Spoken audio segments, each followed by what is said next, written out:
Breaking news, Todd Blanche's nomination to become the next Attorney General could be in serious jeopardy right now after a meeting planned with a key Republican holdout was canceled. Senator John Cornyn, along with Senator Thom Tillis, has demanded Blanche formally sign documents reversing plans for the DOJ's so-called weaponization fund. But Cornyn says Blanche and his team failed to have written proposals ready for the meeting. For some reason, I don't know whether it's the staff of the DOJ or who it is, but they simply, they know what they need to do, but they simply refuse to. If it stands as it is now, right now, would you vote Well, no? I'm not prepared to vote yes. MS Now congressional reporter Michael Schnell has the latest from Capitol Hill. Also joining us, MS Now contributor and managing editor for The Bulwark, Sam Stein. Michael, you just chased Todd Blanche down the halls of Congress, trying to get some answers. What did he tell you?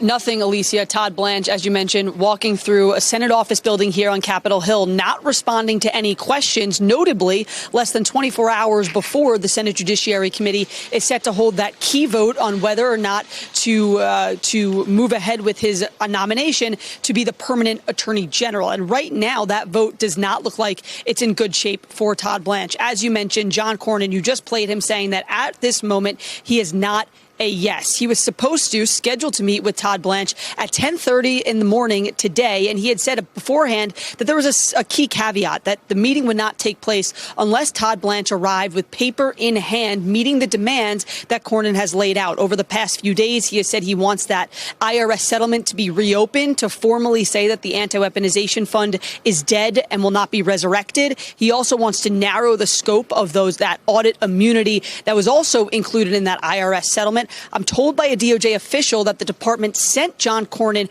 a proposal yesterday, but then again, we heard from him today saying he has not received satisfactory materials from the DOJ. So this standoff continues. We could, though, get some answers at some point soon. John Cornyn said he told Chuck Grassley, said that he was told by Chuck Grassley, the chairman of the Senate Judiciary Committee, that he needs an answer on how he feels about Blanche's nomination by 4 p.m. today, presumably so the committee can decide whether or not to go forward with that key vote yesterday. But again, as of right now, John Cornyn is not a yes, and that's the same for Thom Tillis, the Republican from North Carolina, who's also been pushing for the anti-weaponization fund to be dead once and for all and to narrow the scope of that audit immunity. Okay, so 4 p.m. today. That means, Sam, we got less than 4 hours until Cornyn needs to let Grassley know where he is on this. I'm intrigued by the ways in which Blanche and the DOJ seem to be being too cute by half, right? The fact that Cornyn has made it very clear what he wants is this in writing that the fund is in fact dead. First, they offered the possibility of legislation and that Todd Blanche would write the quote unquote technical language that would go into that legislation. Now there's this reporting from Michael about the possibility of a DOJ proposal. None of it seems to be satisfying what it is that Cornyn and Tillis actually want, which is confirmation that this weaponization fund is undeniably dead. Yeah, and I'm not sure if they can provide it. I mean, obviously, we can't get into the head of Blanche, but I think more importantly, we can't get into the head of Donald Trump. And for Donald Trump, the IRS immunity obviously is a big deal. And the weaponization fund, likewise, could be used to reward his supporters, reward people who rioted on his behalf on January 6th. We don't know really what the restrictions would be on that $1.776 billion fund. And Blanche is basically telling the senators, hey, take my word for it. It's dead. It's never going to happen. You can consider the whole thing moot, but that's not satisfactory for the senators. Now, I will say, we've been in a situation many times before, where it looks like Republican senators or Republican House members are going to firmly stand up to Trump on philosophical grounds. There's a line that they say they cannot cross, and time and again, they find a way to cross it. I guess the distinction here is that we have two senators who are both out of office coming January, I should say, and they don't really have much that they have to hold on for. And yet I can't resist the temptation to believe that in the end they'll figure it out some way, somehow. It is creating some an interesting spectacle on the Hill, but usually they do find a way to resolve. I think your suspicion is well warranted. Blanche has also faced scrutiny over his handling of the Epstein files. Ghislaine Maxwell's transferred to a minimum security facility, which Blanche has described as a Board of Prisons decision. Today, you had Epstein survivors trying to talk to Cornyn directly, but they weren't able to. Take a listen. We are dropping off books with all of the files and the leads sort of flagged for everybody to just prove that, Todd Blanche has in fact lied.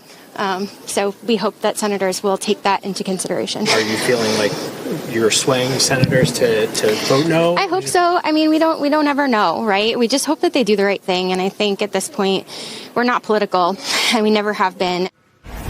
So we should note Senator Jackie Rosen is set to ask for unanimous consent on a resolution condemning a possible pardon for Maxwell, which her attorneys have been lobbying for. The resolution, it would largely be symbolic, Sam, but my understanding is it's about getting Republicans on the record on this issue.